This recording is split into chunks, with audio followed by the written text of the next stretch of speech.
After that, I need to send message to Commissioner of Defense, Tukur Usman Gusau. He is the one of the send the aeroplane to come bush to bombing and bandit. This one is not good. So, Kuma, if you see the Fulani, the Nigeria all is the House of Fulani, not the one traveling.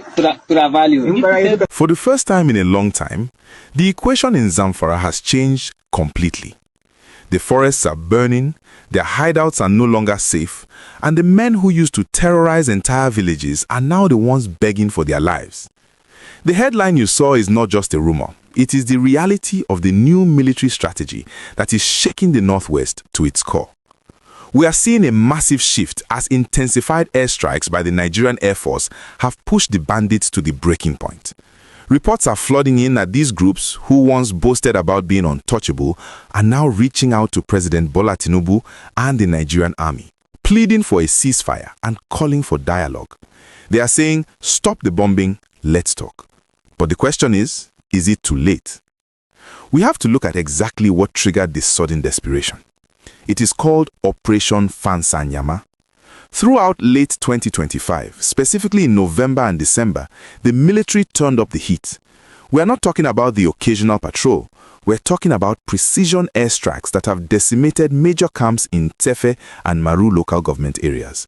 Just this past November, the air component executed coordinated strikes that destroyed a major terrorist stronghold in Sauri camp.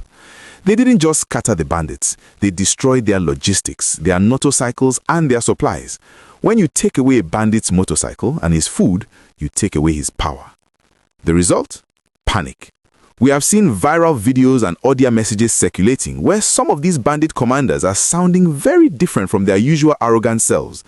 Instead of threats, we are hearing pleas. They are claiming that they are ready to lay down their arms if the government stops the area bombardment. They are asking for peaceful coexistence.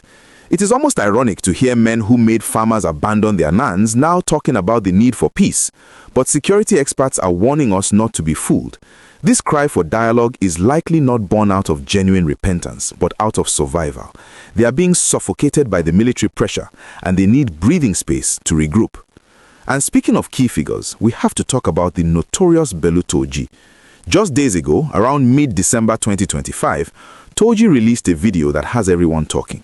He admitted that he had engaged in peace talks with the Zamfara state government in the past, but he was quick to deny allegations that he collected 30 million naira. He swore by Allah that he never received such money. But why is he speaking now? Why is he trying to clear his name and talk about peace initiatives? It is because the walls are closing in. The military has declared him and others wanted, and the airstrikes are getting closer to his doorstep. His cousin and key commander, Dambokolo, was reportedly neutralized earlier this year, leaving him vulnerable. Toji knows that the current administration in Abuja is not interested in the tea and biscuits approach of the past. In fact, the federal government just sent a very loud message that dialogue is not on the table. On December 22, 2025, the Federal High Court in Abuja granted the government's request to reopen terrorism charges against suspects linked to Bello Toji. These are his financiers, his logistics suppliers, the people who buy the drugs, the uniforms, and the weapons. By reopening this case, the Tinubu administration is telling the bandits, we are not coming to talk, we are coming to prosecute.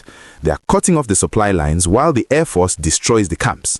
It's a two-pronged attack that has left the bandits with no option but to beg.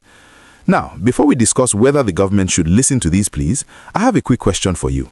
Do you trust these bandits? Do you think the government should pause the bombing to listen to them? Or should they finish the job? Let me know in the comments. And if you are getting value from this update, please smash that like button right now. It helps us get this news to more Nigerians. And if you haven't subscribed, click that subscribe button and turn on the notification bell so you don't miss our next update on this war against terror. The situation in Zamfara is particularly tense because Governor Dauda Lawal has taken a hardline stance. Unlike some previous administrations that engaged in amnesty deals, Governor Lawal has consistently said no negotiation. He believes that paying bandits or signing peace deals only funds their next attack, and he has been vindicated by the recent military successes. The fact that the bandits are begging shows that force is working. When they were comfortable, they kidnapped over 300 school children. Now that they are uncomfortable, they want to talk. It's also important to note that this isn't just about Toji. Other kingpins like Ado Aleri have also been feeling the heat. In September 2025, there were reports of a dialogue meeting in Faskari where Aleri promised peace. But many Nigerians are tired of these promises. We have seen this cycle before. They beg for peace, the military stops, they regroup, buy more weapons, and the killing starts. The peace they want is often just a ceasefire to restock their armory.